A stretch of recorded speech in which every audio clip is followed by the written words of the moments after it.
Okay, the first thing we need to do is to mass out some sodium oxalate that we're going to react with the permanganate solution in order to standardize it. We're going to use an analytical balance to make sure we have a very accurate mass.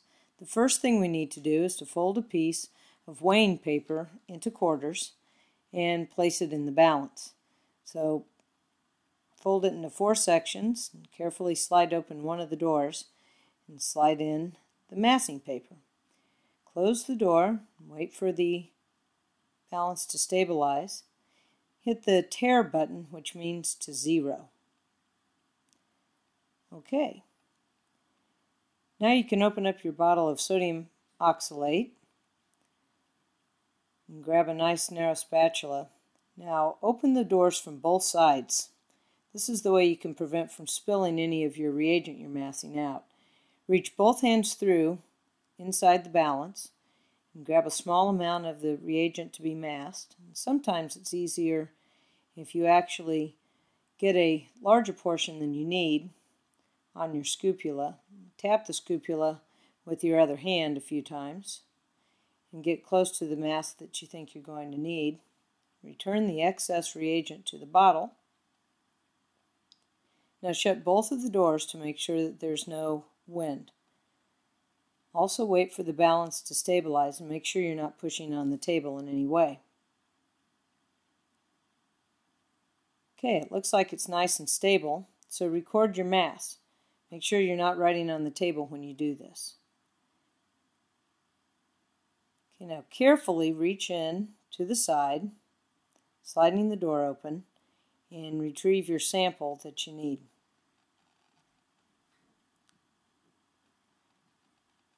Carefully slide the balance door shut again and hit 0 so that the balance is ready for the next student.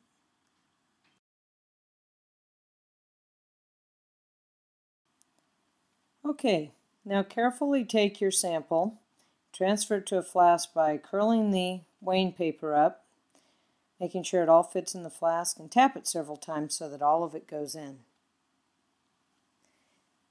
You might want to add a little bit of water to rinse any extra reagent down onto the sides and give it a swirl. Now add your 75 milliliters of 0.75 molar sulfuric acid.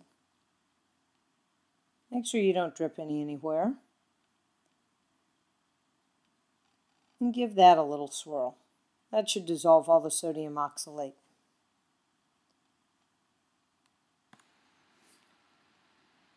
For this titration, we're going to be using something known as a digital titrator. This device works very much like a caulking gun in that it has a plunger that will extrude into a cartridge, squeezing out some solution that's been placed in the cartridge. It has a dial on the top to push the plunger down a very small amount at a time, delivering a very small amount of solution. In between trials, all you have to do is reset the digital counter at the top. Works much like a traditional household caulking gun and works much better than a burette to deliver small amounts of solution.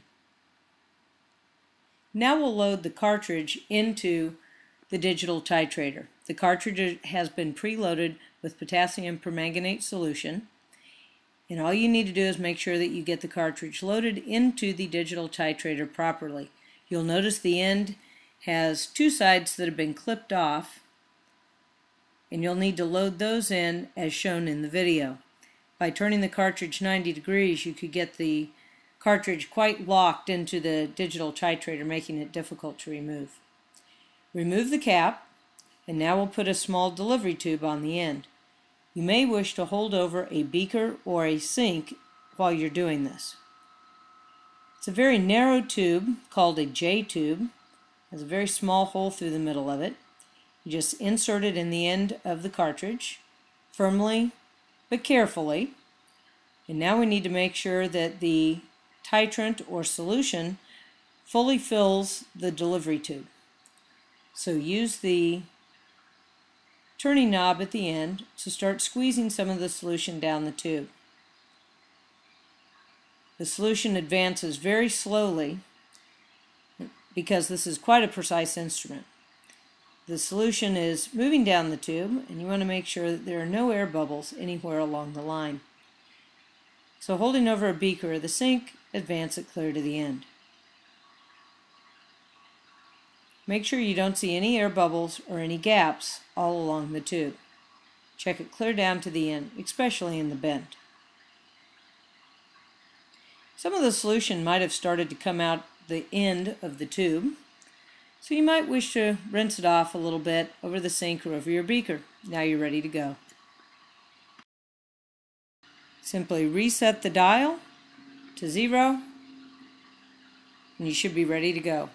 If anytime you want to slow down the video, just hit pause or rewind to where you need to start. Okay, now that your titrator is ready to go, add a magnetic stir bar to your solution of sodium oxalate, place it on your hot plate stir, and adjust. You want to heat the solution to somewhere between 65 and about 80 degrees Celsius. Make sure the stir bar is moving at an appropriate rate, and it'll take a few minutes for the solution to get warm.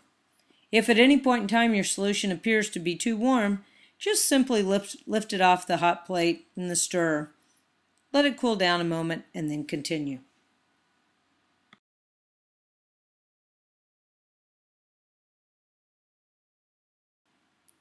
Put the digital titrator down into your solution.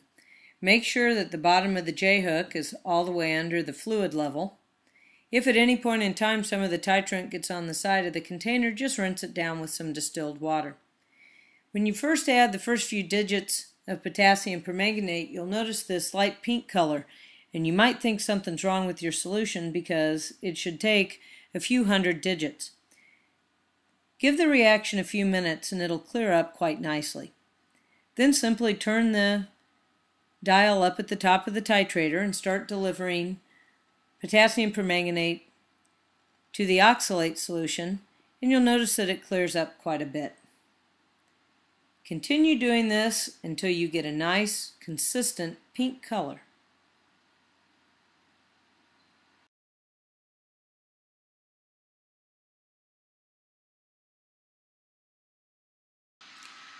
Okay, now that you've been adding titrant for a few minutes, you should be approaching the end point. Keep adding titrant slowly until a very slight purple-pink color persists. It should look very similar to phenolphthalein that you've seen in a previous titration. Check along the sides of the flask and on the end of the J-tube to make sure that there's no stray bits of permanganate solution. If so, rinse them down with distilled water. Now all you need to do is to read the number of digits of titrant delivered off the top of the digital titrator. In this case, it's 941 digits. If you divide this by 800, that will tell you how many milliliters of titrant solution you've used. Record this in your data table.